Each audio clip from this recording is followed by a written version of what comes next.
개론입니다. 오늘은 특별히 영상을 좀 빨리 찍게 됐습니다. 대표님들께서도 아시는지는 모르겠습니다만 모하비가 2023년형 모델이 나왔습니다. 올해가 지금 2022년이 방금 시작했는데요. 벌써 모하비 내년형 모델이 이렇게 나오게 됐네요. 이걸 어떻게 이걸 이럴 수 있는지 정말 화가 났는데요. 모하비 엠블럼이 빠지게 됩니다. 이 모하비 엠블럼이 빠지게 되고 기아 이 디지털 레터가 들어가는데 저는 개인적으로 이거는 좀 아닌 것 같다라는 생각이 들어요. 이 모하비 엠블럼 삼각김밥을 만들어 놓은 것 같은 그 엠블럼이 이 모하비의 상징이라고 할 수가 있는데 예전에도 한번 뭐 유출 영상들이 나오긴 했지만 설마 그럴까라는 생각을 했고요. 그리고 해외에서 판매되는 수출용 차량이지 않을까라고 내심 위안을 했었는데 엠블럼이 사라지게 됐습니다. 그리고 새롭게 좀 달라지는 부분도 있는데요.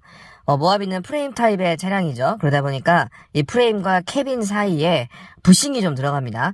고무 댐퍼가 들어가는데 이 댐퍼의 강성을 높였다라고 하네요. 강성을 높였다고 하면 차가 아무래도 좀 더 딱딱해지는 느낌이 들기는 하겠죠.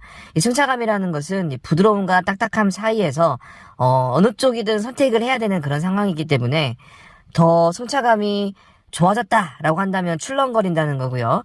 드라이빙이 더 다이내믹해졌다라는 것은 그만큼 차가 딱딱하다는 것을 의미합니다.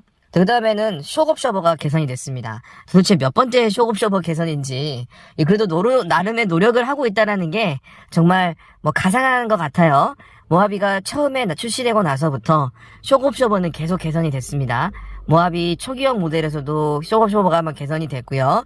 더 뉴 모하비 때는 모하비가 좀 단단해지는 그런 느낌이 있었습니다. 이후에 더 마스터에서는 쇼크옵셔버의 각도를 약간 조절하면서 승차감을 개선했다. 스트로크를 좀 더 늘렸다라고 이렇게 알려져 있는데 약간 출렁이다라는 느낌이 많아서 더 뉴 모하비의 승차감이 더 좋다라는 의견들도 많이 있었습니다. 네, 그런데 이 쇼크옵셔버의 성능이 향상됐다라고 되어 있네요. 노면 충격과 진동 완화를 위해서 서스펜션 성능이 향상됐다라고 하는데 이것도 직접 경험을 해봐야 될 것 같습니다. 그리고 안전 기능이 추가가 됐어요. 이거는 좋은 것 같습니다. 다중 충돌 방지 자동 제동 시스템. 이건 뭐냐면 사고가 났을 때 자동차가 그 운동의 회전성을 잃게 되는 경우가 있어요. 특히 모하비 같은 경우는 프레임 타입이기 때문에 이 스몰 오버랩 충돌 시 굉장히 취약합니다. 그때 차량의 형체, 그러니까 자동차의 방향성을 잃지 않도록 만들어주는 그런 방식인 것 같아요. 자주 사용할 일은 없겠지만 사고 시에는 굉장히 요긴하게 생명과 직결될 수 있는 그런 안전 시스템이지 않을까 생각을 합니다. 네, 또 하나 들어온 점은요. 2열에 이중 접합 차음 글라스가 들어갑니다. 2열에 이중 접합 차음 글라스. 자동차를 타면서 굉장히 많은 만족도를 높이는 부분들이 있지만 이중 접합 유리 같은 경우는 외부에서 들어오는 소음을 막아주는 경우가 있기 때문에 이거를 2열에까지 적용을 했다라는 점에서 굉장히 높은 점수를 주고 싶고요. 그 다음에 애프터블로우가 들어왔습니다. 애프터블로우는 에어컨을 끄고 나서도 일정 시간 동안 송풍기가 가동이 되면서 에어컨 코어에 맺혀있는 그런 이슬들을 모두 날려주는 그런 기능을 합니다. 실내 호흡기 같은 경우 곰팡이 유입하는데 어느 정도 도움을 줄 수 있을 것 같아요. 그래비티 같은 경우는 라디에이터 그릴이 블랙 유광으로 바뀌었어요. 모하비 타시는 분들 중에서 크롬 죽이기를 하시는 분들이 많은데 이거를 미리 파악을 하시고 미리 유광 소재로 적용을 하시는 것 같습니다. 그리고 블랙 우드 그레인 장식으로 들어가고요. 실내에도 두 가지 방식의 디자인이 적용이 됐는데요. 테라코타 브라운, 포트 그레이가 들어가 있네요. 테라코타 같은 경우는 말이 굉장히 어려운데 그냥 황토색이라는 거예요. 땅이잖아요. 테라코타 브라운, 황토색 디자인으로 하는데 그만큼 모하비를 타시는 분들 중에서 워낙 연세가 많으신 분이 많다 보니까 황토방에 이어서 이제 황토 실내로 이렇게 바꾸셨다라는 거 좀 괜찮은 디자인인 것 같습니다.